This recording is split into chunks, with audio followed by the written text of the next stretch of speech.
अस्सलाम वालेकुम अम्मी जान। वालेकुम अस्सलाम ईमानी। अम्मी जान, जो हमने वो वीडियो बनाई थी जन्नत के बारे में, उसमें उस वीडियो में कुछ बातें रह गई थी। वो बातें आज आप मुझे आज बताइए। ठीक है ईमानी, मैं बताती हूँ आपको। आपने फरमाया मैं जन्नत के दरवाजे पे पहुंचकर टक टक करूंगा तो अंदर से आवाज आएगी, कौन है? मैं कहूँगा मोहम्मद मुस्तफ़ा सल्लल्लाहु अलैहि वसल्लम।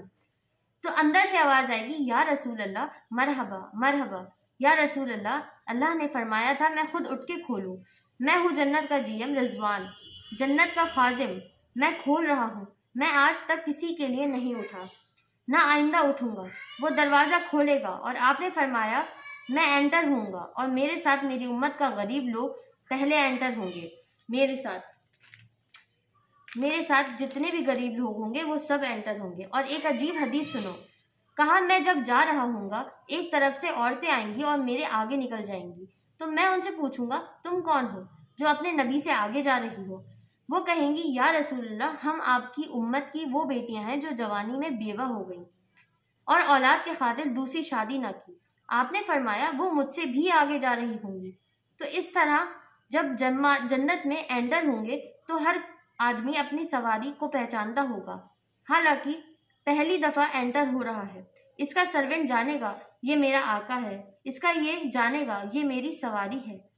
मेरा नौकर और मेरा ईमान वाली औरतों को ख़ाइन से पहले जन्नत के महल में पहुंचा दिया जाएगा ताकि वो जन्नत के हुस्न और जमाल के साथ अपने ख़ाविंद का इस्तकबाल करें। अल्लाह ने जन्नत में यहाँ के मर्द यहाँ की औरत हम सब मिट्टी से बने हैं। अल्लाह ताला ने जन्नत की औरतों को मिट्टी से नहीं बनाया, मुश्क, अंबर, ज़ाफ़रान, कपूर से बनाया है। जन्नत में एक नहर है जिसका नाम है बेदख। उसके ऊपर मोतियों से कवर्ड है। वो उसके अंदर मुश्क, अंबर, ज़ाफ़रान बहता है। जब अल्लाह किसी जन्नत की लड़की को बनाने का इरादा फरमाता है तो अपने नूर की तजल्ली डालता है और पूरी 130 फुट की लड़की निकल के बाहर आ जाती है। फुल ड्रेस्ड है, जन्नत की हुई।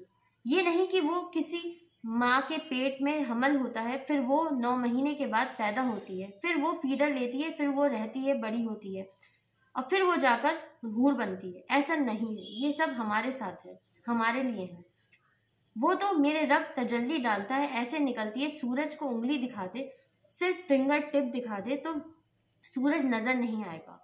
एक आदमी कहने लगा जन्नत अल्लाह हूरों को लालच क्यों देता है? मैंने कहा जिना को रोकने के लिए। जन्नत के दरिया है, नहर नहीं।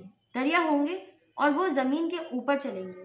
यहाँ का दरिया जमीन खोद के चलता है, जन्नत का दरिया किनारे नहीं है। वो खुद पाबंद है कि ऐसी चाल चल रहे हैं। एक बदू कहने लगा या रसूल अल्लाह, जन्नत में घोड़ा है? आपने कहा है, सब्ज परों के साथ। दूसरा बोला ऊँट है? आपने कहा है, वो भी सब्ज परों के साथ उड़ेगा। तीसरा बोला खजूर? आपने कहा खजूर भी है, पर खजूर का दाना 12 हाथ लंबा होगा, यानी यूं समझ लो कि 12 से 24 फीट लंबा होगा।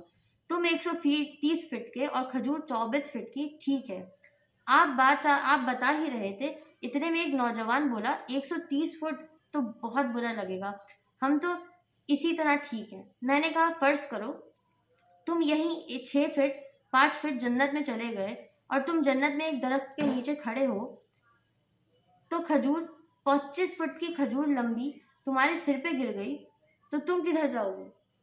तो खजूर में ही गायब हो जाओगे। अल्लाह ने तुझे 130 फीट का बनाया है ताकि तू 24 फीट की खजूर को खा सके। हूर की हूर उंगली दिखा दे तो सूरज नजर नहीं आएगा, तो चेहरे का हुस्न कैसा होगा उसका?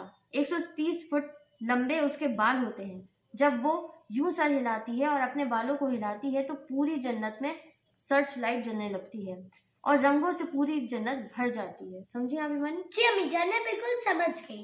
लाइक, शेयर और सब्सक्राइब कीजिए। अल्लाह